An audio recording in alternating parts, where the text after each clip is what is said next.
War Eagle Auburn family, welcome back to another edition of E2C Network Live. You are tuning in to a live recording of the Auburn Experience podcast.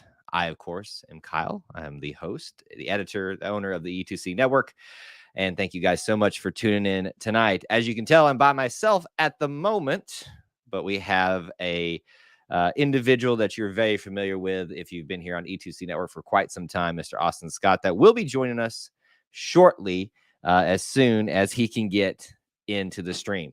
In the meantime, let me go ahead and give you the rundown about how this typically works for those of you that joined us for the inaugural episode of the Auburn Experience. It's all about the Auburn Experience, everything, sports, culture, family stuff, anything that's orange and blue and related to that. This is our flagship show for the podcast network, for the YouTube channel, all the stuff that is E2C Network. And so we're going to be discussing that on a live recording. During the recording, which will start typically about 5 minutes after we hit live here, we won't be taking any comments or questions unless we really feel like it. It's mainly focused on our conversation. But at the beginning here, which is typically about 5 minutes, probably going to be a little longer tonight because we're waiting on Austin. I'll take comments and questions that you guys are putting in the chat. And then I am always willing to stay a little bit late after. I don't know about Austin's schedule, just depending on what he's got going on. And the reason he is a little late tonight is because an event he was supposed to be at tonight got pushed back because of this terrible weather that is just plaguing the Southeast right now. And we're probably going to be discussing a lot tonight on the show in relation to Auburn football. So that's probably what's going to be on the table, and that's how the schedule is going to go. We'll just spend some time chatting until we can get Austin in here. Then we'll hit live on the podcast. We'll start recording. You guys can listen into the conversation here or listen on podcast apps out there. And then we'll be able to take comments and questions from the chat at the end. That's the advantage of being here on YouTube, is you get special things like this. This is not even being broadcasted to Twitter and Facebook. This is strictly you guys. We want to give you something special for being here. So with that being said, a lot of you guys know the drill. Every time we get together, this is a check-in period. Post where you're watching from, city, state, international. Smash the like button. It does help the stream out, helps people find where we are, helps them know that we are live. It looks like we just got a brand new member, Mr. Imani Smoot. Thank you, Imani Smoot, for joining us as a channel member. Very much appreciated. You help keep the lights on here at E2C Network. Sean, good to see you, War Eagle. Is talking about the LSU game. Yes, we can definitely talk a little bit about that while we wait for Austin.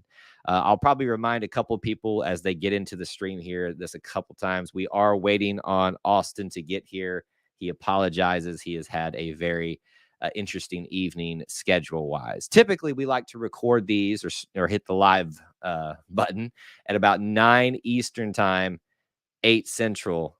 But as you can tell, we are starting later and later because of what's going on in the Southeast. So you guys get extra time with me tonight to talk about whatever you want to talk about that's related to the Auburn family, even if it's not necessarily related to the Auburn family. John, good to see you. Ro, I think I said hello to you a little bit, or at least brought you up a second ago. Enterprise, Rob, in the bar in Virginia. Let's see. Brought up earlier by Sean saying LSU. I'll be honest with you guys. I am not paying attention heavily to that LSU game right now or this evening. Last I saw, Florida State made a pretty amazing touchdown throw into the end zone to take the lead 7-3. That's about all I know. So you guys could fill me in on that. I hear that the Brian Kelly experiment is not getting off to the smoothest start, but frankly, I'll be honest with you all. I was not shocked by this. In any way, stretch of the imagination, because I felt like that was not going to go over as well to start off with. I think over time, they definitely will get better, but Brian Kelly has had success wherever he goes, but we'll see what happens there. I see a lot of familiar faces starting to pop in the chat. I appreciate you guys being here so late. Even, for just a weird little stream like this tonight. Carrie, good to see you. The one-hand catch. I did not see that. You did miss the post-game Mercer show. So a couple things about the post-game Mercer show. First of all, the first 2 minutes, there's no sound audio. That's the nature of doing everything live and doing everything on the road. I can't predict what's going to happen.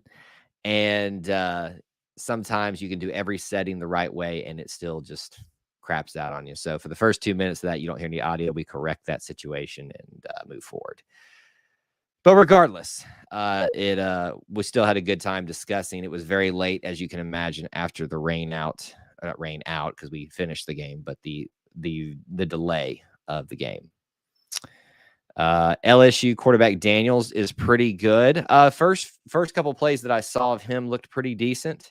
And I think that's the thing that people are going to need to recognize with LSU tonight, but the entire season. The talent is still there. Now, if Brian Kelly can do miraculous works and get them that talent situated in the right way, they could be a very, very formidable team going forward. The problem is, with all transitions, you typically have a few struggles along the way. No, so Carrie, what we're doing now on Sunday nights, and I'll explain this, I'm sure several other times. This is a podcast recording that we do for you all, kind of as a live, and you just get to see behind the scenes kind of thing and listen in on it. But also, as soon as Austin gets here, and it'll also be available in a traditional podcast format. But this is any topic right now. Because we're just holding time until Austin can get his happy little butt in here right now. Rob, I don't know why you're shocked. I told you this was coming. I told you. Just because we saw that Robbie had a great game within the one microcosm of that game and that specific moment doesn't mean that he deserves to start. I know that that's the shocking thing, and that's me understanding that Robbie's family watches this show, but there's much more going on behind the scenes that they know, and that, that I'm sure they don't even know that's with TJ and all that stuff. So there's just a lot of stuff at play here. Did I ever dry off last night? I actually didn't get all that wet, to be honest with you. We'll talk about that, I'm sure, on the podcast in a little bit more detail, but I did not have to sit out in the heat, or in the heat I did, but out in the scorching sun, I didn't have to get really wet at all. I mean, I got like sprayed with the wind and stuff, but it wasn't that bad at all. How did Tate Johnson look at center? And I will remind you guys, tomorrow night we're going to be at 8 p.m. There shouldn't be any delays there. We're going to be doing a breakdown, just like we did last season, a breakdown and grades live stream with a new guest, potentially regular guest, to help me on that show. As you see, Austin is here tonight. I'm trying to give you guys new voices and new perspectives throughout the week, so you don't just have to listen to me yammer on. I do want to save a lot of our discussion about this for tomorrow night, but I guess I kind of have to while we're biding time for this show to get Austin in here to start talking about the podcast topics. And if you're curious tonight, the podcast topics will mainly range around the first game day week, and we'll probably use the first to kind of just talk about it in general, talk about the specific game in the second, and then just kind of the experience that it was the rain game 2.0. Does anybody, quick poll of the room, was anybody else watching this live or on the replay? Were you watching or were you at the West Virginia rain game? Because that was an incredible experience. There were moments like it last night, but at the same time, I think there was still a little left to be desired in terms of the passion, the fervor, the resiliency, I'm trying to think of the right word here that sounds nice. The resolve of the students to stay outside and defy the authorities that were telling them to leave and get inside. Cam Rowley had, I think I saw at one point he had 13 tackles. I just saw that our number went down as soon as we said that we're going to hold a lot of that football discussion. People are like, no, less football, I'm out. All right, here he is, guys. The man, the myth, the legend, Mr. Austin Scott. What's going on, sir? What's going on? I'm still a little wet, I think. I was about to say, now we'll save a little bit of this for the podcast recording here, but were you at the game last night? I was there until the rain delay, and then I headed home. So you were probably out in the middle of it in the rain. Like I Oh was actually, yeah, I was covered a little bit. yeah, I had no awning cover. And once I got to the gates of Jordan Hare, there was no. I looked like I jumped in the lake. It was very wet, and yeah, that came out of nowhere. I mean, it didn't, but it Well, just dropped. it was just deceptive. It was really, really deceptive. Yeah. So we've just been sitting here talking about everything. Everybody was enjoying the fact that LSU seems to be having struggles right now. I don't know how much you've been able to pay attention to that. I don't know the score, but I do know that they were down for a little bit. Yeah, I was Uh, listening a little bit a minute ago, and they were in the red zone, but yeah, they're down 2 touchdowns. and So yeah, people are pretty. also saying that Daniels, the LSU quarterback, looks pretty good. Yeah, it sounds like he can run for sure. I don't think he's been able to throw very much, and LSU always has good receivers, but Right. yeah, pretty Yeah. interesting.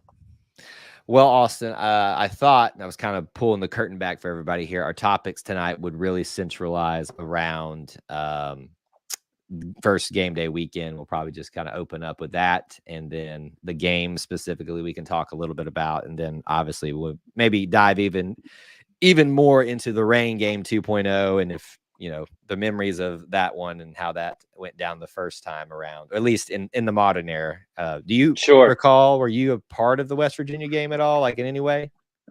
I was very young. I don't even remember how old, but we went, and my sister was getting sick as it was happening, so we left during the rain. But I have Yeah. vivid memories of the student section and Yeah. things like that. And then we can get into it more in a little bit. But my first game as a student was a rain delay, and I Oh, stayed through the wow. whole thing too. Oh, So yeah. wow. Well, since we probably won't talk higher level football stuff with you tonight, just kind of general game thoughts here. I'll let you, before we get started recording, you want to answer that question, your offense MVP and defense MVP? That's a good question. Sure. Yeah, that's a good one. I'm sure I haven't read through the comments, but I'm sure a lot of people have said Cam Riley deserves a lot of love for defense Definitely. MVP. 15 tackles, I think. Yeah. Really needed him in with Zacoby leaving, so Yeah, I really kind of impressed looked by out him. there.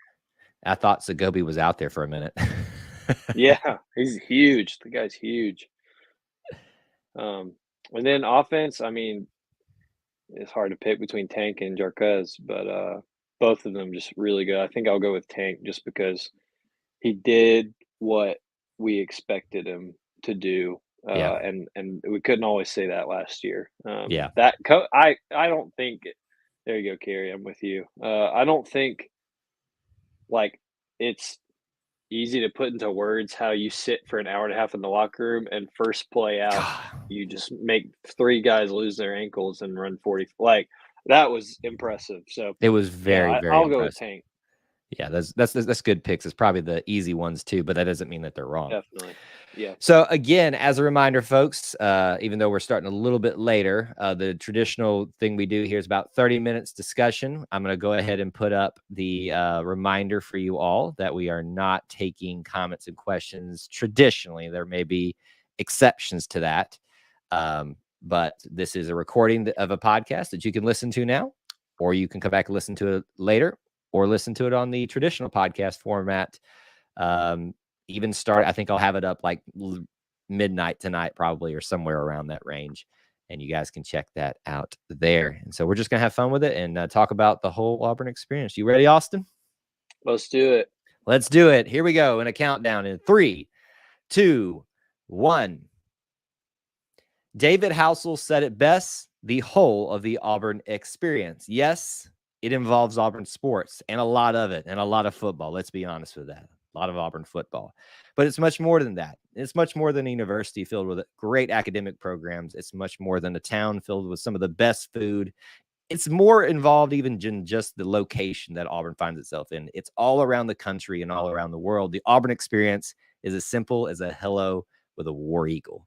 And we can talk about so many of those experiences within the overall Auburn experience here on this particular show. I am your host, as always, Kyle Loomis, owner and operator of the E2C Network. You've seen me on YouTube, I'm sure, or listened to me on the podcast before. And this is another time where within the Auburn experience, that it's always better done with someone alongside with you to share in those instances and those moments and those events and the discussions. And with that, I brought in my friend again for episode 2 of the Auburn Experience, Mr. Austin Scott. Welcome, sir. Hello, War Eagle, everybody. Yep, excited to be here. We made it to episode 2, Kyle. That's a win. I didn't know what we didn't know what we were doing after last week, but I think I've heard it was received well, and we're back at it again after quite an eventful weekend. I will say, especially on YouTube, you guys showed out higher than I thought you would. And we're recording this a little bit later than we traditionally planned because of this wonderful weather that is rolling through the Southeast right now. More on that in a little bit.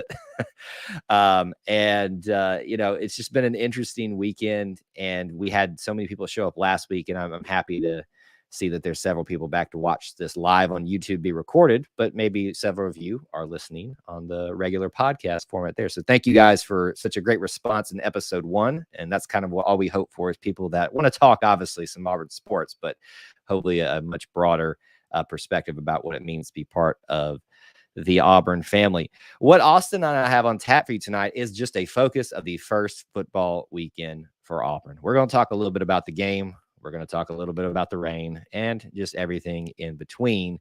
But let's just kind of start out, Austin.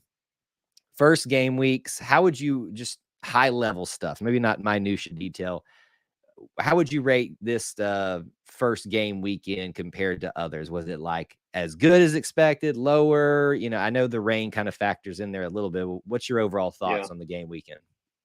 Yeah, good question. I was talking to my dad, who also attended the game yesterday, and I'll be honest, I yesterday morning, I get up and I just it didn't something was off. Didn't have quite the same kind of excitement and energy I've had in the past. Don't know what reason, honestly. I think maybe a little bit about the weather or a little bit about the later start. Just took a little bit longer in the day. But man, once we got in there and once we got to campus and walking around, it all comes back to why we love this place. And what was so fun about it was just getting to see so many people just back. I don't think I'll ever take that for granted again after COVID-19. Right. Just getting to see so much of the Auburn family back. The whiteout looked great. It was just a great day, full of Auburn spirit, and Auburn family definitely showed out. So I don't know. It was just a good weekend. I don't know how it really compares to the rest. Mhm. Besides maybe a lot of questions, kind of more so than the past few years in terms of team personnel. Mhm. Um, but yeah, just a great day. The Eagle flew well. The band was great. I mean, that's what we asked for right there.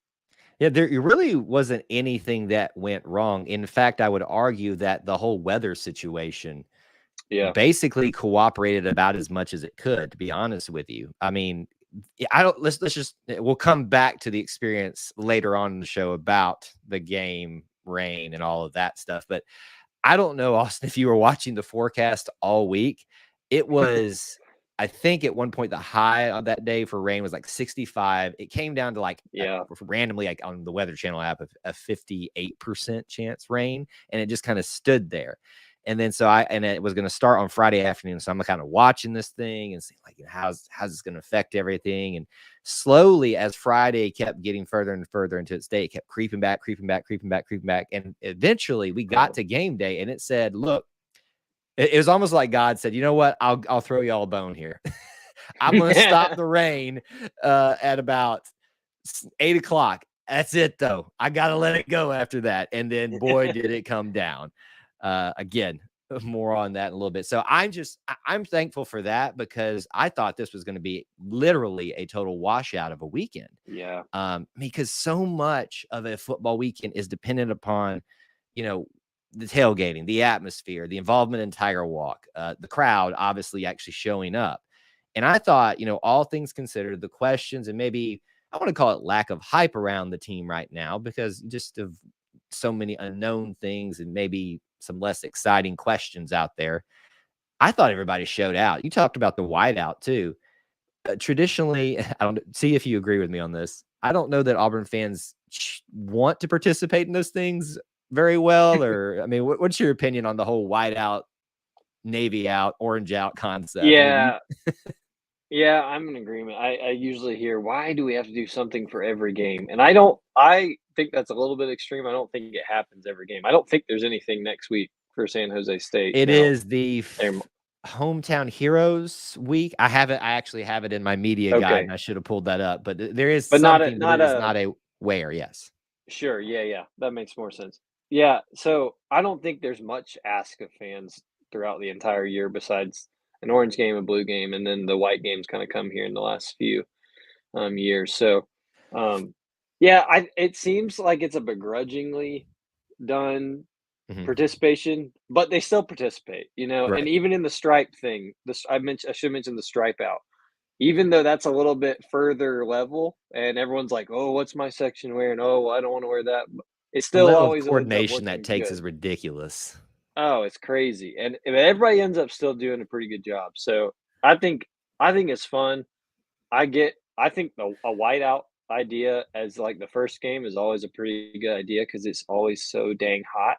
I think that probably helps a little bit, Right. but, yeah, it looked good to me. I thought everything looked good. The only thing I always have an issue with, and I know it's tradition and it's whatever, there is always the whiteout will look so good, and then, even you'll have like Mercer was showing out in bright orange, all their fans last night. But everything else will look so good. And then you've got 30 rows, 3 sections wide of pledges under the Jumbotron that have to keep their jackets on. I'm like, you're ruining the whole thing. And I And know they got to wear their jacket the whole time, all this, but it just looks bad. it does. It does. Listen, if we're gonna do the whiteout, the fraternities need to get on this and I agree. fully participate. I get that you're putting these guys through initiation. I get it. I don't get it personally. Sorry to any fraternity people watching or listening right now, but on some level, I understand. And I just kind of like, let's get with the program. If we're gonna do this, let's do this. Throw us out there in all white. Let's rival Penn State. Can we understand why we didn't do this for Penn State this year? Like, is Yeah, there I any thought wondered that process in too. that? I guess just to kind of be, because they've asked that to be the all Auburn, all orange game. Is that right? Penn Yeah, State. but I I mean, let's I throw it guess it's back in your kinda like a face. we're not gonna copy you. Yeah, no, I agree what you're saying. We're not gonna copy you, but we're also gonna do, like, this is our version. And I Yeah. that's a thing I know we'll get to. I guess that we can talk about that maybe a little bit next week. But I hope that that is a big deal and everybody wears orange because as someone who went up there, they just were, like, even asking Auburn fans, "Why are you not wearing white?" I'm like, "'Cause I'm trying to mess you up here." But, Yeah, I was like, we're not eh here to help and participate in your little gimmick. We're that's what here I'm to saying. we're here to have But, fun yeah. ourselves, you I know. don't know. I'm okay with us doing orange instead of white for them, but, It's yeah, fair. I It's brought up the point though, when we do whiteouts, I think it would be cool to if we came out in white. It would be. That's a whole nother can of worms there that you're opening, and I'm sure Yep. people are I just think I've love. talked with Clint about that, and he's like, uh, "Oh, man, Austin."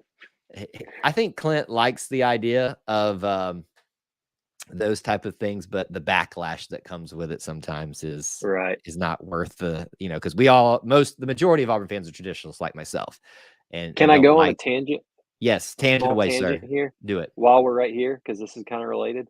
The captain's patches, Yeah? what were your thoughts? Now I'm kinda scared to share my thoughts, so I think you're gonna have to share yours first. Mine first? Okay. I'm okay with them. I'm okay with Okay, the as in, idea of like, them. I hate it but I'm willing to be okay with it, or as in, like, it's fine, it doesn't do anything for me, like, what's that level of okay? Execution was poor for me. I thought the orange didn't match, and I thought it was really big. But I'm okay with honoring captains in that way.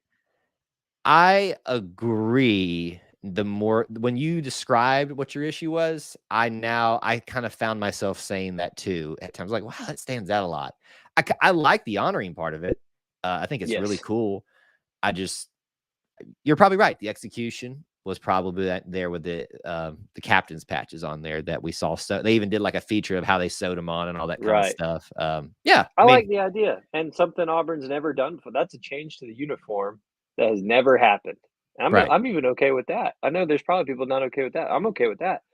I just think the color was off, and they're really big. I would have been fine with just the orange C. That's it. Yeah. probably is something I know we have a new equipment manager, and actually had the opportunity to meet him at the open practice. Nice guy. And so I'm sure he's, as we said, Auburn fans are traditionalists. I think a lot of the people that make the movers and shakers are traditionalists as well. So getting anything new to change or come back or anything like that is probably like pulling teeth. So he's probably like, I'll take what I can get and then work on it and stuff like that. You never know on this show. Sometimes Clint Richardson, even when he's not here, his ghost just comes in here and forces us to talk about Auburn uniforms. Well, with that, let's switch over to our second topic of the night. This is the part I'm sure that many people are most interested in, just some football discussion about the game and the performances, good and bad. Austin, I will let you take the floor and kind of share what's most foremost on your mind from the game, good or bad, individuals you want to point out or game, whatever sticks out to you. And when I talk about this game, what is it? Yeah, good question. And I'm sure mine is similar to so many listening or watching right now. Did not expect the quarterback stuff to kind of happen the way it did, Yeah. but definitely intrigued by it. I mean, Mr. Ashford put on quite a show. Threw better than I kind of thought he would. Um, but I think, and as we have said and will say so many times, Brian Harson's comments are very eye opening. He reiterated very clearly TJ Finley is still the starter. And while he didn't play after that second interception, that still speaks volumes. So I love the way that he's incorporating both of them. I thought that one play where Robbie came in motion and then pitched it to Tank was just like, oh, let's do that. I like that. Yeah. It's a very interesting choice of would you call it a trick play? I don't know that I count it as a trick play. I think the only thing trick about it is you have two quarterbacks in. Yeah, I think it's just, an option play with, your backup quarterback in there. But super interesting. And, a lot of people have been saying, if you look back at how Brian Harsin wanted to run his Boise offenses, that's what it looks like. Those first couple drives where it was seamless, that's what we're looking for.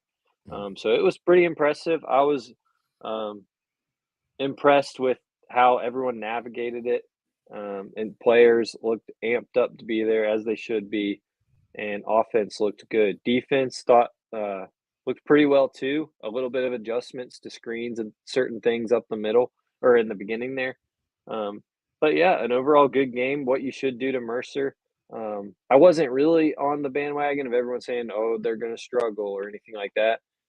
Just because I think the talent, even as much as roster personnel and recruiting and all that has been talked about, this team is still far more talented than Mercer, and it showed. So, super interesting game, but one that Auburn played really well in. Really interested to see what happens in the future with TJ and Robbie. Do they continue to work seamlessly? Does one kind of take over a little bit more than the other? All I know for certain is we got two really good running backs, and they both complement each other very well. And if that is how Auburn is going to be successful this season, first and foremost, if those two guys did what they did yesterday, it's going to be a fun year. Well, let me dive back into that. I do think that you rounded out what I'm going to ask very well there. In my eyes, a quarterback controversy is when there are two quarterbacks and one is starting and it seems like the other should be.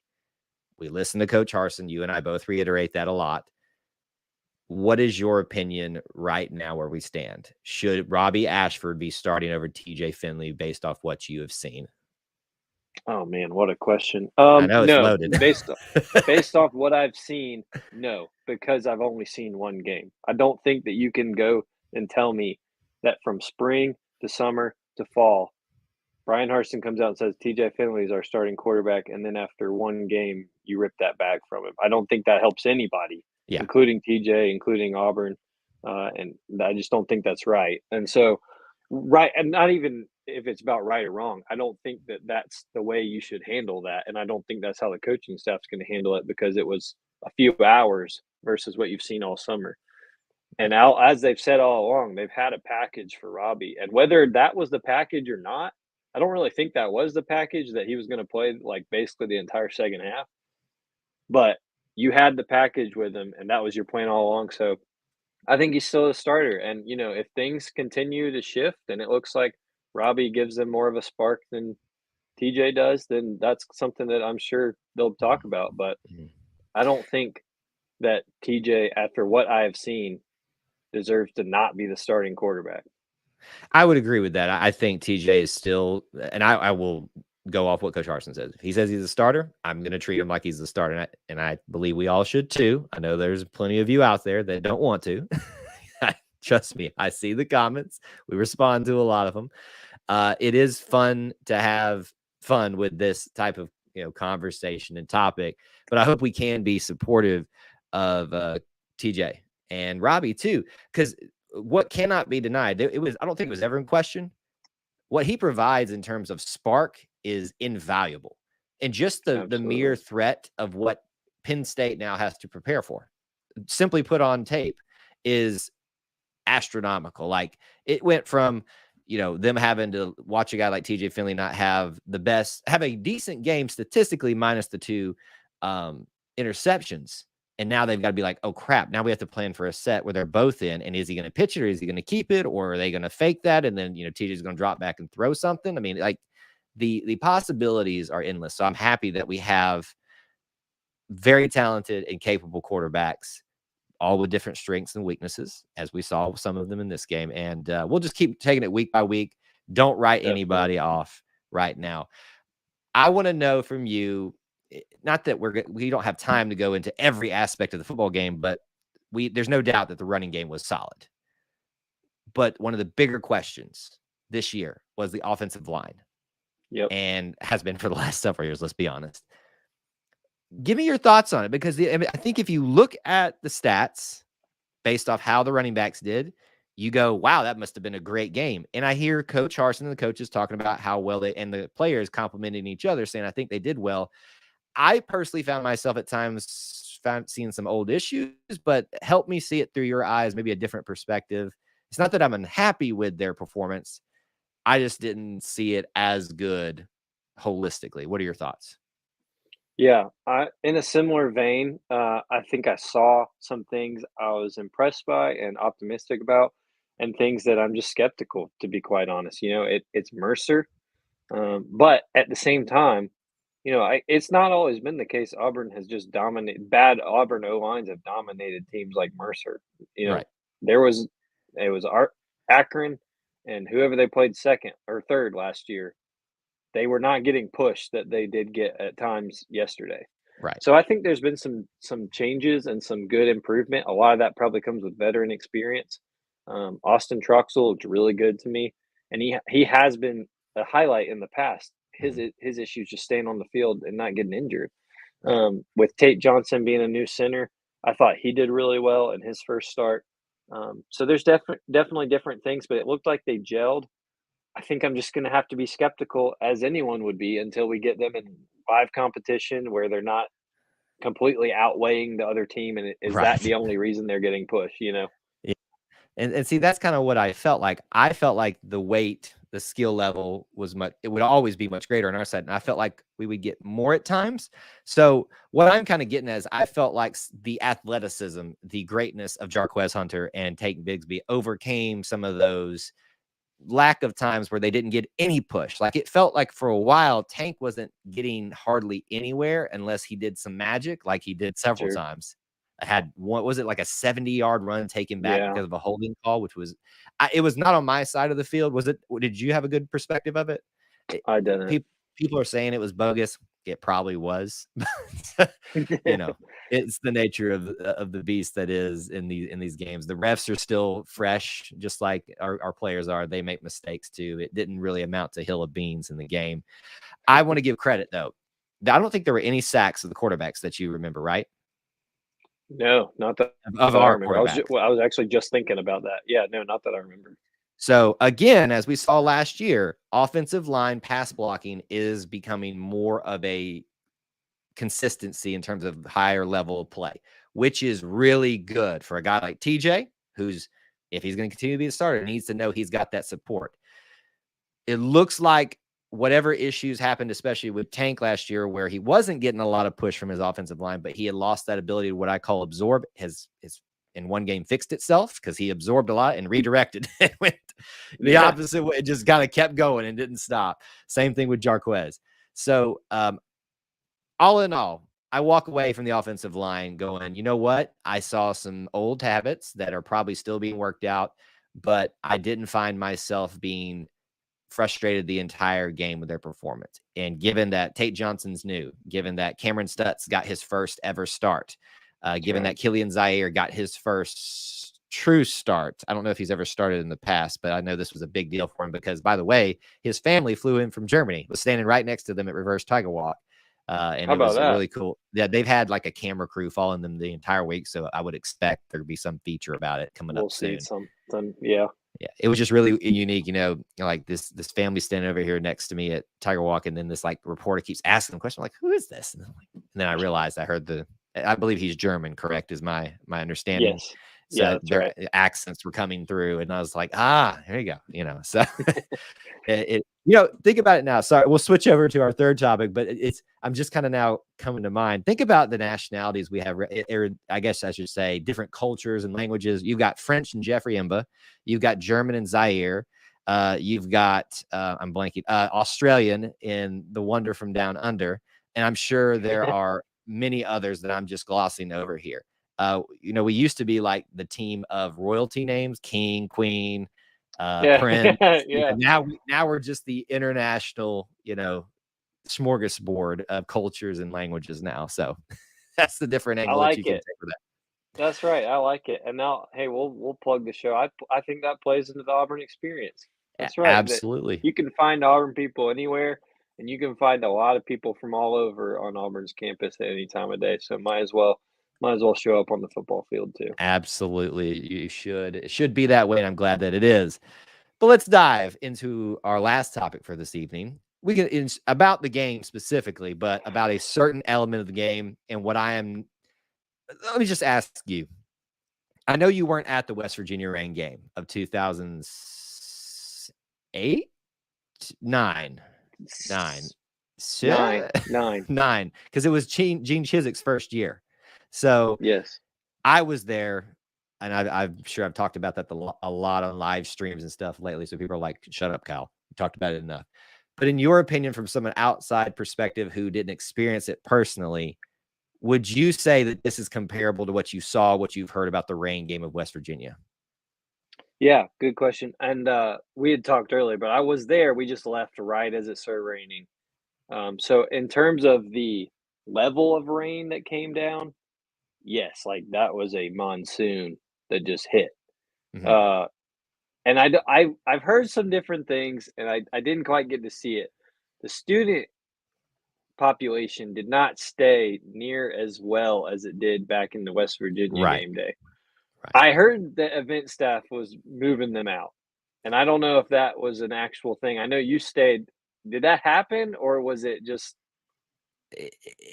So here's the thing. The event staff tried to move us too. Our resolve was make us. Like the level of hype that had risen that season at that point, and you remember 2009, by the end of it, wasn't anything to really write home about other than it was just a fun first season with Gene Chizik. But like the West Virginia game was a big thing because they were pretty well being received nationally. We are like ready for this thing. And, like, just give us the game is what we were wanting. And I think we literally were getting ready to kick off. And then I can't remember exactly when the rain came in the West Virginia game, but same thing happened. Came over the loudspeaker, said, "Hey, get out, go to the concourse or leave." I think they even told us to leave the stadium altogether. You will be allowed back in. We had to fight for our seats, our good seats in the student section. When I was there, literally, I almost had to get frat boys arrested because of what they were bringing into the stadium. I'll just be honest, just so that I'd keep them from stealing my seats. And we just had a bigger resolve, I think, personally. I don't know. And I'm not saying that to be mean about the students. Just to me, I kind of said by the end of it, I was like, I'm kind of just safety first, obviously, but I'm kind of concerned about the resolve because it was lightning around us and in the stadium when the West Virginia rain game happened. I mean, the amount of rain was probably comparable, I think a little bit less this time around, but it was more extended rain and still buckets and buckets of it coming down in that extended period of time. But the level of intensity that happened in that West Virginia game, I don't think will ever be touched with the thunder and the lightning and all that kind of stuff. And us just saying, no, we are here unless lightning hits this field. We are not leaving this stadium. But I am very proud of the student body that stayed and came back down, and they were hyped the rest of the game. Like you would have thought they had just been through the West Virginia rain game, frankly. Sure. I think a little bit has to do with probably the opponent. Like you said, that matchup was super amped up, and there was some building steam that season.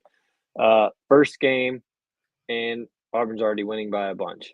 Now, I think you could argue that by saying it's a first game. Stick It's fair. around, That's fair. enjoy your first game, because that's my comparable game. Is my first game as a student was Auburn versus Arkansas in 2014, and there was a lengthy lightning delay. This was the Nick Marshall. Jeremy Johnson starts the half. Nick Marshall comes in the second half due to suspension. Uh, and that for me, that was a closer game, so I think more people stayed. But it was also SEC opener, first game.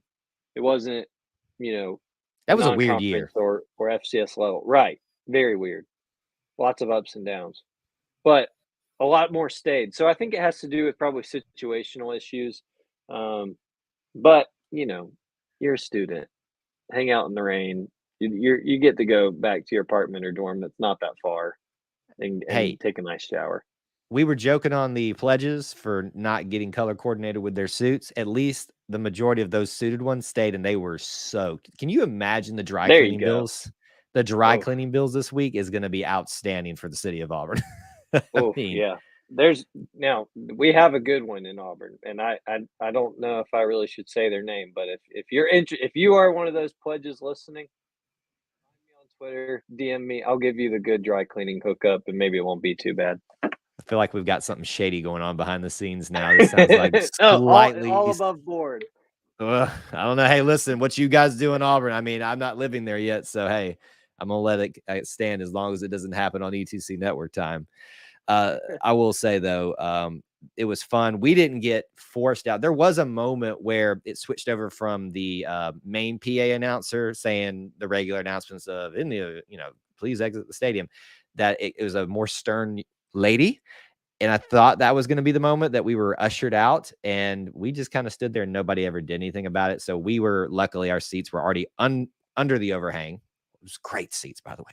Great seats. Thank you so much to my individuals that hooked me up with that out of the sun. And then we only had to move back about 5 rows once they were vacated to avoid the spray of the wind and the rain.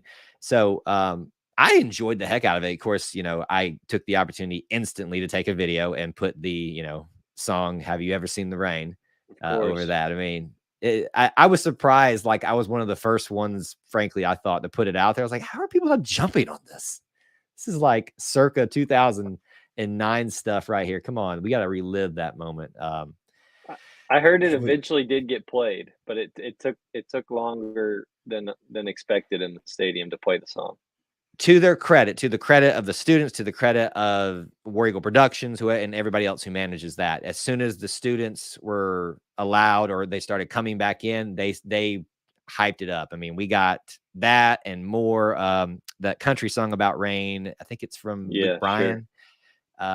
What we didn't do the rains down in Africa. I thought that would have been another good Ah, one that we had last time. But of course, Creedence Clearwater Revival, you got to play of Have You course. Seen the Rain?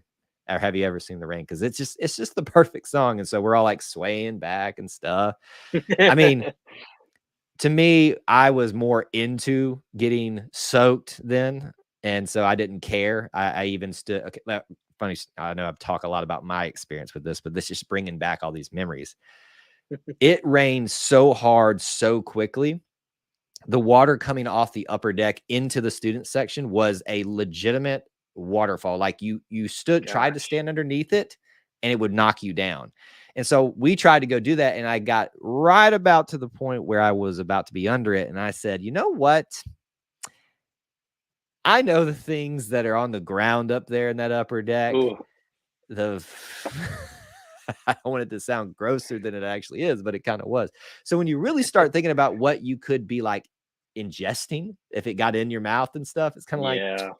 you know what? I'm just going to stand out in the storm. I'm good with the waterfall, but plenty of people did it. And yes, I was one of those fools that took their shirts off and started waving it around. There was nothing. There I mean, you go. there was nothing good to see, Austin. It wasn't attractive or anything. But hey, and my now wife we were not dating at the time. She recalls me doing that and remember thinking like, ugh, like so. You I won don't in know the what. long run. I guess I did, but I guess she lost if she said and then now she has to see this all the time, unfortunately. So I'm sorry, That's all Jessica. right. It is what it is. What would it take for you to have run out there shirtless in the rain? Yesterday? Yeah, Oh because man, I'm a a little lot. disappointed. I was disappointed in the resolve of the students, but I'm disappointed you didn't stick it out and get out there in the rain with them. I know it. I know it. Yeah, I was thinking it was going to be a lot longer, honestly, but I also parked decent ways away, and so yeah, I don't know. I was with some other people who were staying with us as well, and so I Excuses. felt I'm like hearing I nothing but needed excuses longer. right now. That's all. They're all excuses. They're all excuses, but man, if you'd asked, I think I did take my shirt off back in freshman year. That was a fun game because all the players came up. They're very, very appreciative to everyone who stayed, as I'm sure they were last night. Oh yeah. And we were definitely shirtless and jumping on. The only one I can remember that I got a picture with was Duke Williams, which not really the first pick of people you want a picture with, but it was it was fun. It's a weird year. It was a weird year as we Very discussed, weird you know. year. We'll have to get Uh, into that none the sometime from weirdest my of student perspective. none the weirdest of Leach was you taking your shirt off, but I digress. So I think that is going to do it for the Auburn experience this week. We talked a lot about just the experiences of this weekend, of first weekend of football, the football game, the rain, and everything in between. And I figured that was going to be our main topic of choice because what better thing is there than the first weekend of college football, the first weekend That's right. of Auburn football, no matter how good or bad they may be this season. And we'll know soon enough how that's going to work out. It's always good to be back together for the first time in what feels like forever. On the way out, Austin, if people want to get in touch with you, where can they find you? Yeah, please find me if you want. Austin G. Scott, Twitter, Instagram, and I'm always lurking around on the E2C Network Facebook page. So With his if we can shirt get in on, touch, thankfully. shirt on, you will find all pictures and tweets of shirts on. Thankfully, my wife, as we have already discussed with Kyle, somehow agreed to marry me, and that is not due to my shirt being off at all. So shirts We on everywhere. at least we're honest and self-conscious of like how not pleasant that is for others, and we'll try to be Very. mindful of that from now on. If you want to keep up with me and not see shirtless pictures of me, I'm on Twitter at Kyle Loomis 24, so check it out there, or you can follow E2C Network where you'll see me interacting a lot there as well. Thank you for tuning in to episode 2 of the Auburn Experience. We appreciate you watching or listening in. Until we talk to you again, War Eagle. War Eagle. And that's a wrap. Thank you guys so much for watching in. I'm going to stick around for a little bit, maybe address some of the comments and questions. Austin, I know that you've had a long day, so I won't require you to, but you are more than welcome to. If you want to I'll hang hang around out, a little bit. we'll I'd hang like to around hear for just about this LSU game a little bit. Yes. 4 minutes left in the game, I guess is what they're saying. So if can you get us an update on that, Austin, or is that too much on your end to do? No, let's see what the score is. Get us LSU scores is what John said. So again, I'll reiterate this, guys, for those of you that may be kind of watching for the first time. We stay at the beginning and the end, hopefully usually 5 minutes or so, or however long, really, and at the end to talk to you guys after recording that. What's that? Well, you got an update for me? Looks like LSU scored. We're down a touch. LSU's down a touchdown. 4 minutes to go. There you go. Jaden Daniels passed to Jeray Jenkins for 22 yards. So a little bit of drama on a Sunday night. It was brought up earlier. Coy Moore, since we're talking about LSU, only got one throw to him, and it was like a negligible thing. I think it was the last play before the delay. I was hoping to see him a little bit more, to be honest with you. Yeah, me too. Whenever that happened, I was like, that's always the thing with me for the first game is I'm like, all right, who are the new numbers, their positions? I got to get my old cheat sheet ready. And Right. he's number 0, right? Yes, 0. Yeah, he popped out there, and I was like, "Who the heck is that?" And then they said Coy Moore, and I was like, "Oh, yeah, I forgot about him." So, Uh, yeah, I was expecting a little more playing time for him too. I yeah, expected so more of Cam Brown too. I didn't hear his name hardly at all.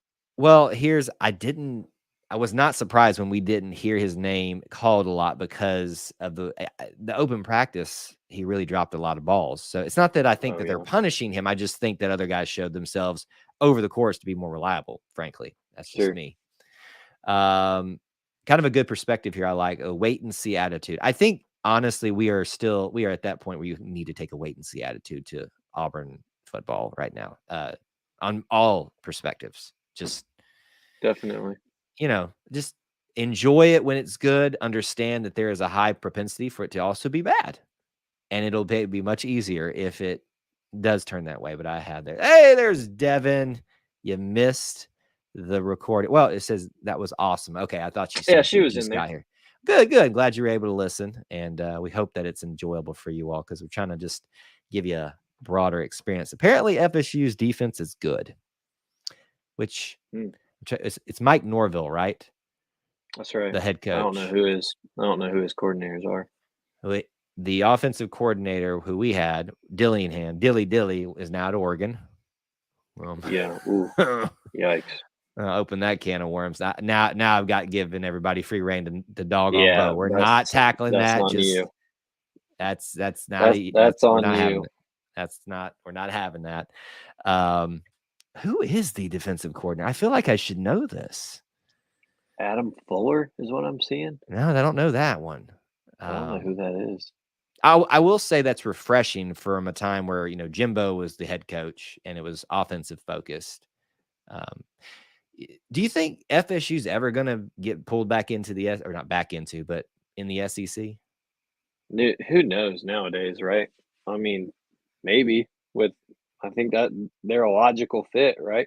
Mhm. So Um, I guess that's a good question. I should ask you, and we can probably do like another podcast about this someday when we have like less to talk about. But like, who's gonna right now? Who's gonna be the next person to make a big move in the expansion? Because I think the college football playoff expansion announcement kind of quickens that.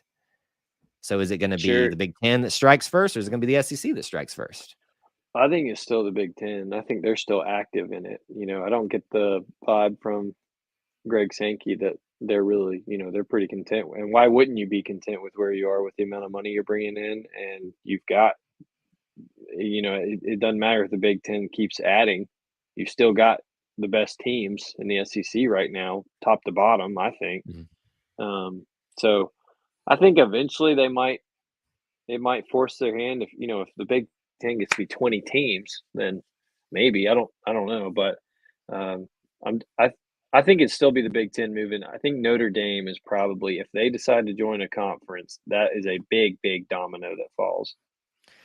I think, and we'd love to hear some of y'all's perspectives in the chat about like this topic, who's going to strike first. I'm really disappointed, honestly, that there was like for a day or two the conversation that they could make the coastal conference, meaning the Pacific Coast and the Atlantic Coast, join forces, and you would have like consider it this way: you'd have Washington, Oregon, UCLA, Stanford, Cal, all of that together, and maybe Arizona, I guess, and Arizona States too. And then you've got Clemson, FSU, Miami, Virginia Tech, all of that, and maybe add Notre Dame in there. That would have been a pretty powerful conference, even though the logistics would have not been great.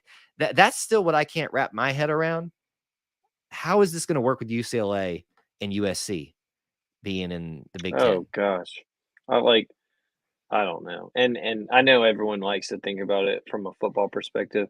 With me, it's everything else. Are you really asking midweek soccer players or basketball? We'll go with basketball since that's the next thing. Midweek basketball players to play in New Jersey and Rutgers and then fly back to LA or the other way Right. around. That is cross country. that just I don't see how we're benefiting the student athlete at that point, which we won't have to get into student athlete and all that jazz, but I don't see how that's serving them well at all to be gone that much and take red eyes back and forth across the country. So here's the one angle that I think people forget about. Hawaii's been making this work forever. Think about their Oh, that's travel. true. In fact, I pulled up their schedule last night. I don't know why it was. I guess it was because Western Kentucky was playing them last night. And I was like, well, we got to play Western Kentucky. Let me just see the stats. And I just was curious. I was like, so do they schedule the Hawaii, schedule in such a way where they like are home for 5 straight like we're doing? So then they just travel nonstop so they can be in a, somewhat of a pattern or something like that, as opposed to back and forth. But no, it's pretty back and forth, and they're managing it. I mean, they play in basketball, they play in football. I don't know about baseball, but I mean, they're playing in some of the major sports. Does it have to do with? Yeah, I was just trying to look. I kept seeing that. I think they muffed their second punt of the game. Second punt of the game? Wow. Yeah, but I was So, going to the point about Hawaii. They've never been like good. You know, they were good it's been for a a minute. while. Yeah, but like sustained success. I don't know. Sustained. Yes, You're correct. LSU did muff their second punt of the game and is going to lose most likely. 2 minutes and 15 seconds left. Florida State has the ball at the 8. Oh my goodness. Total Brian Kelly thing to happen. Is that a Brian Kelly thing? Because in my mind, he's done pretty good. Yeah, I wouldn't put that on him. I also think that Brian Kelly took Notre Dame as far as they're going to go, frankly. I mean, that's just my opinion. I mean, he got him to the championship, right? And in 2 playoffs, 1 playoff? They were in 1. Yes, 2. This I know past of 2. year, Yes. 2 Yeah. playoffs, yeah. I don't know. I know people were like, "Oh my gosh, I can't believe Brian Kelly's leaving." I commend him, going somewhere where you've got the resources and you want to take your next step. Show some competitive fire still there. Said, what's annoying is the same people who are saying Harsin doesn't have a chance are going to say give Brian Kelly one more time. Well, he does deserve more time because he just got there. So that in one instance that's fair, but we're such a microwave society where we can't just be patient for more than a season, because no one will ever admit it, but because we're watching Alabama's success and Georgia now too, and it's just becoming this perpetual microwave oven of, well, if it didn't pop right this time, throw the bag out and pop it again. Surely it'll do better this time, but you're still gonna have kernels left over. Why am I using a popcorn analogy? I don't know. I'm just letting you go. Brian Jelly isn't going anywhere. Jelly? Is that intended joke on him? I'm going to say the keys are next to each other, and that's just what happened. I don't know. I know Rob. I've gotten to know Rob over the last year that we've been doing this, and I feel like that's on purpose. I'm not a hater on Brian Kelly, really. Here's a good point by Rob too. If he's in a recruiting, power. Now, I won't call Louisiana a powerhouse, but they're probably top 10 level of talent. You put Georgia, sometimes Alabama, California, Florida, and probably Ohio, I think gets a lot too. Maybe Texas. I think some things are happening. How did I not say Texas? Yeah. LSU just got it back. What? Kyle, I need you to figure out how we can add a game or some live stream into this. Well, we can't do that or we'll get banned. Well, yeah, but I know. And I'm in the business of keeping the business afloat, so. Yeah, well, that's a smart business strategy. I don't know how'd they get it back, everyone. I need to know. LSU just got it back with 120. I'm guessing it was a turnover or something. This is kind of interesting doing this live while something's happening. I guess I could take my phone off of what it's monitoring here and pull it up for us just like in the interim. FSU fumbled on the goal line? What? Oh, my heavens. All right, yeah. Isn't football great, though? Oh, football has been so good. Did you watch that Pittsburgh, West Virginia game? Oh, yeah. And did you watch any of the North Carolina games? I was yesterday? in the student center working at that point, but I got to watch a little bit, not the fun part, but I heard They were about it. fantastic. My Right. mother-in-law is texting me about the game. I tell you what, Yeah. this is these game. I mean, it's just fantastic. 99 yards to go. I'm interested Can I in this. burst everybody's bubble though? Next week's games are awful. Just Yeah, perception it's not wise. gonna be great. Alabama, Texas. I would argue that Auburn and San Jose State are one of the better games. Honestly. Like I that's like how that. bad it is. That's how it's Look, I feel you're like gonna hear. go ahead. Good. Well, I was just saying I feel like week 2 always is bad, but it feels really bad this year. You're gonna hear all week, people, that the Alabama Texas game is gonna be good, and I'm telling you right now.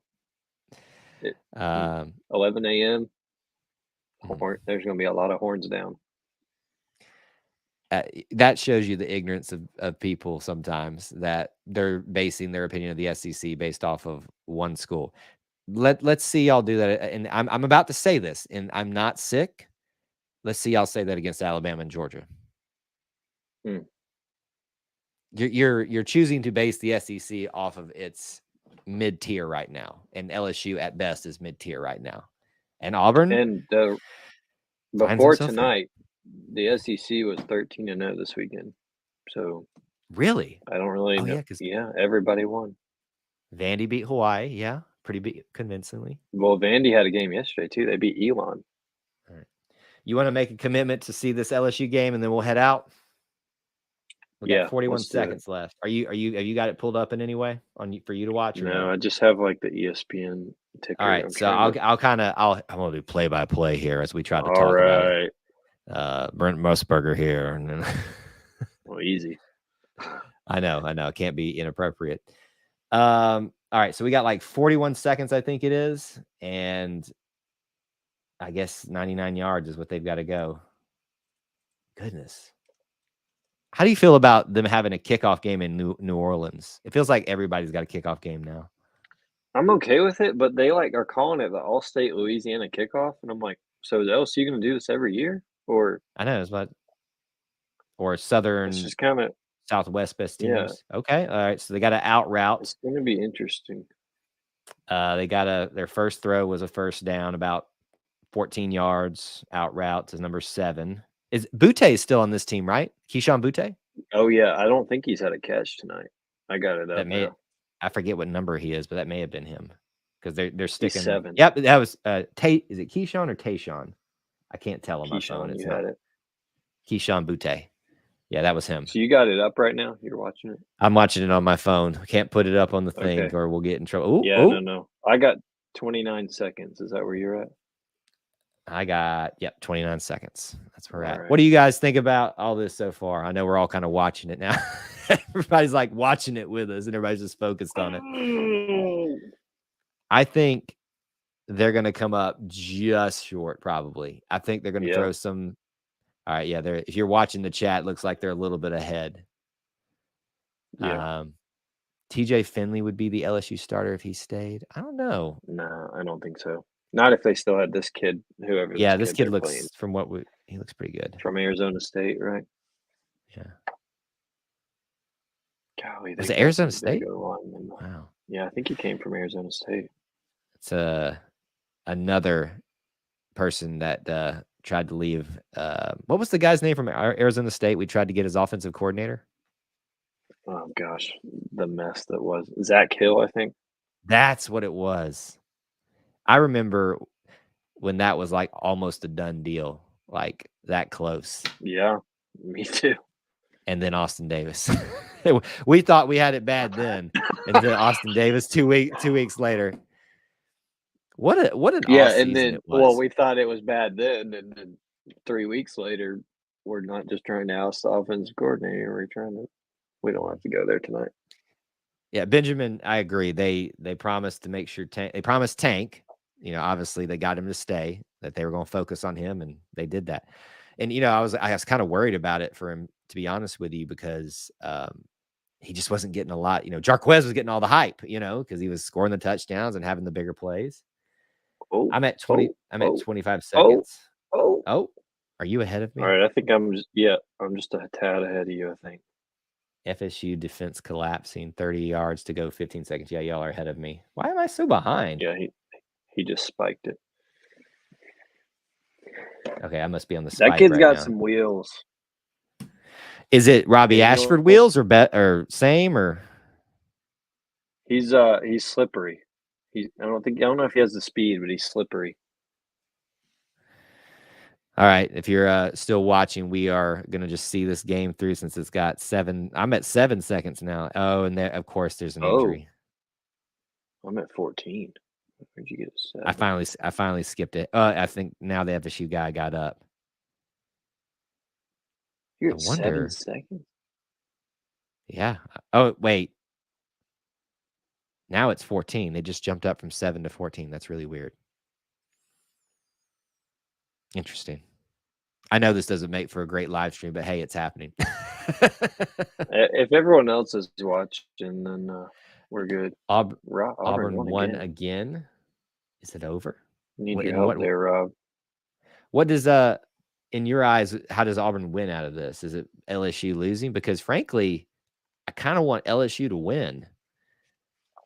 Yeah, game. Yeah, Auburn wins if this helps our game plan. That's where I'm at. That's fair. Overtime? No, we're not. I'm not seeing this through overtime.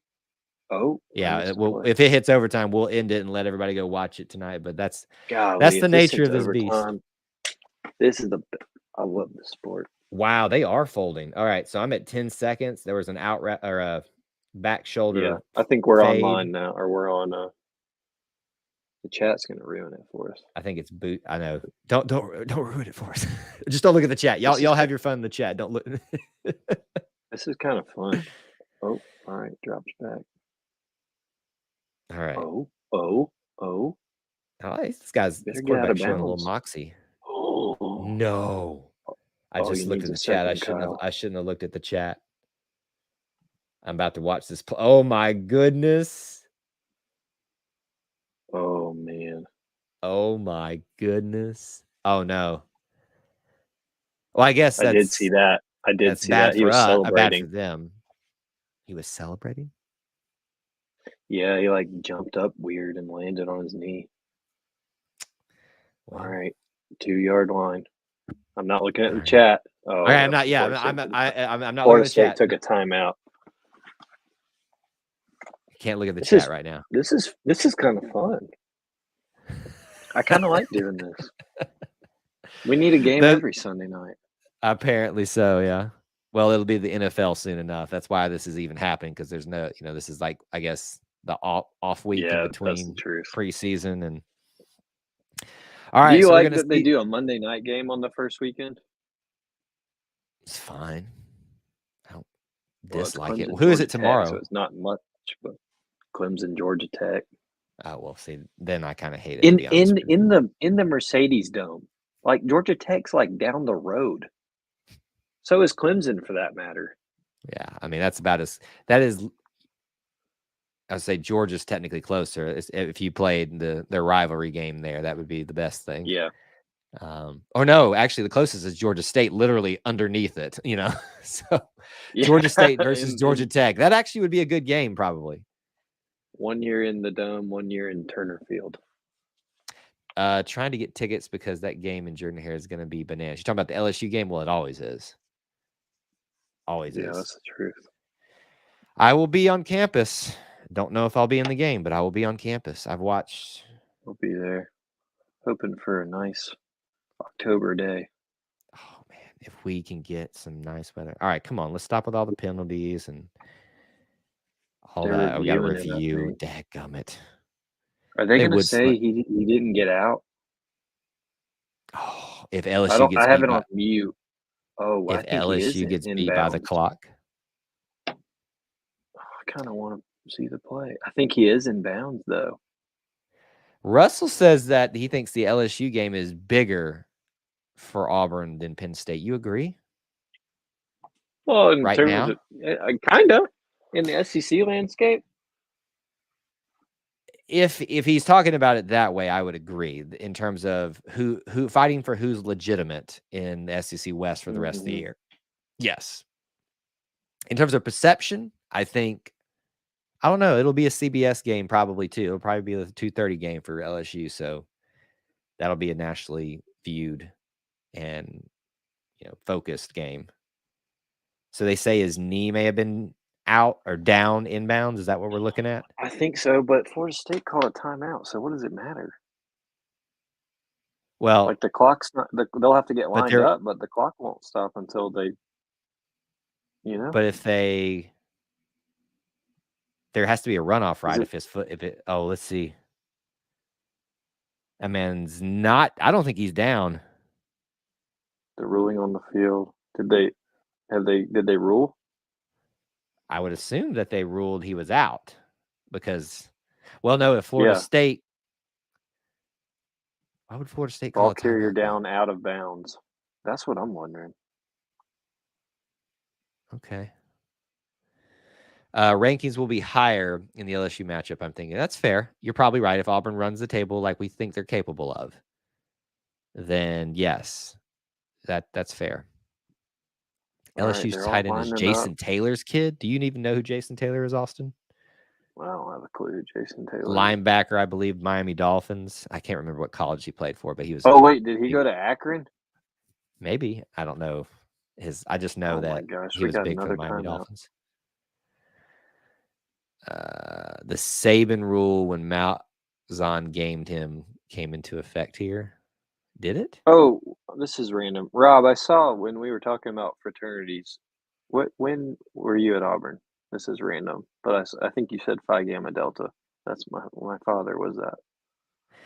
Let me be clear. I don't hate all the fraternities at Auburn. I don't necessarily hate any fraternities at Auburn, but I've just had some bad experiences with fraternity brothers. So I think sometimes fraternities do a disservice to themselves and how they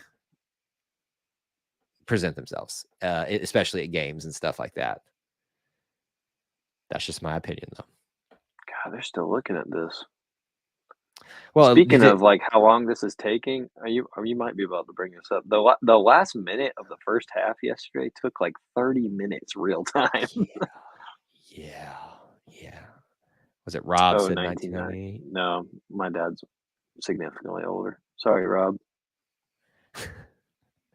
Rob's like, you thought I was that old? See, well, this is the beauty. Based on your name. This is the beauty of joining the Auburn Experience live recording broadcast. You get moments like this with us. You never know what you're going to get. Even if you didn't want it, you got it. So we're an hour and 12 in. All right. Based on the body language of the ref, it looks like they're talking. I think they're going to get They're not going to end the game on this. But if he's in bounds, they have to. They have to run the clock. They're going to get a play. That would be awful. I mean, I know the runoff time. Oh, Russell makes a good point. Runs off time to not let a snap under a certain time, right? I believe so. It was like 3 seconds, yeah. That's what I'm saying. That's a good point. I forgot about that. But the way that the ref was talking to his crew upstairs tells me that they're confirming yardage. Because that's what it seems like they're having a conversation about.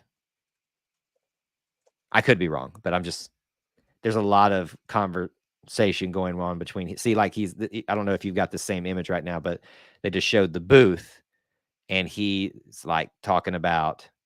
All right, he's coming back on mine. Let's see what he said. I don't have it on, so I'm just looking at each coach. Call reversed. That's it then. If it's reversed, that's it. They're all lining up they're going to have first and goal with 1 second. Yeah, I need more explanation on that. Like, how is the game not over? Oh, you said FSU called a timeout? I guess. Yeah. So I guess. Oh man, if this. All right, here's the play. I'm not looking at chat. Don't look at the chat, Kyle. Don't look at the chat. No, don't react because you're probably ahead of me still. All right, I won't react. I'm gonna try not to react. I'm gonna click. Oh man. We're not looking at y'all. I see chat moving right now. I'm not doing it. I'm not. Oh, is it a timeout or is this? Oh, Brian Kelly's calling them back over. Are they? You know this is going to be drug out as long as they can. Here they go. Yeah, Here they go. Here they go. Here they go. All right, I'm No, definitely they're not behind you. going. So Come on. so keep your reaction quiet if you can, because I'm definitely behind you. They're not going yet. Oh, this is taking forever. Because right now, What they're do you like, want to happen, Kyle? What do you want to happen? I They're mean, leaving the for field to Auburn's talk sake, I with want each LSU other. to be Good high as grief. ranked as possible. Well, I don't care I mean- what happens as far as who wins or loses. I just want overtime. If it's overtime, yeah, we're getting off this. We'll say goodbye, and then Yeah. we'll watch it in peace. But it's been fun. All right, here. Looks like we got is it a timeout or something that was called? Florida State called another timeout. Yep. All right, so here, let's do this real quick so thank you guys so much for your patience tonight. Watching, we will watch the end of this and then we'll say goodbye to you all, rain or if it's going to be overtime or not. Again, our goal is to do 9 o'clock Eastern, 8 Central for Sunday recordings. And we're going to do this on a regular basis as long as our schedule allows. Austin and I obviously have lives outside of that. We think we can maintain a pretty regular schedule. I will actually be broadcasting from not the mobile broadcast studio, aka my car, from a different mobile broadcast studio because I'm, on the road next week. All right, they're lining up. I'm not going to react. Don't look, because I'm definitely behind. I see chat moving. I'm not looking. And I'm frozen. Don't look at the chat, Kyle. Don't look at the chat. I am frozen right now. Did you see it? I can't believe it, man. You got to get an extra point, as we all saw yesterday. You got to get an extra point. I can't believe it. I can't. LSU's. Oh my goodness. Was it how many seconds? 41 seconds, 99 yards. If Brian Kelly pulls this off after this, if we get this extra point, we're gonna watch the extra point and then we're done. I promise. Yeah. If he misses this extra point. No, okay. I can't look again. I can't look at the chat. No reacting.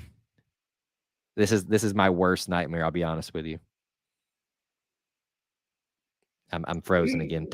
Dang it. Don't say anything. I don't like when I hear noises being made. I'm still frozen. Dang it. Oh, here we go.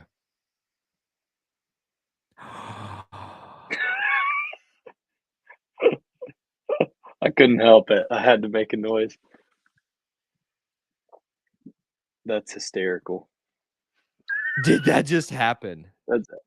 That's actually hilarious. Mike Norvell just saved his job. I'm gonna just say it. I'm not saying he would get fired after this, but he's not. He's had a rough start. Mike Norvell just saved his job.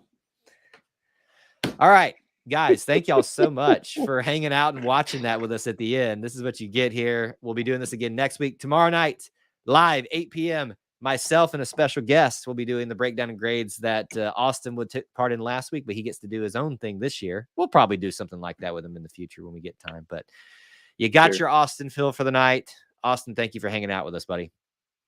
Absolutely. Thanks for hanging with us, peeps. Of course. Smash the like button on the way out. Thank you guys for tuning in. Till we talk to you again. War Eagle. As I awkwardly sit here waiting for my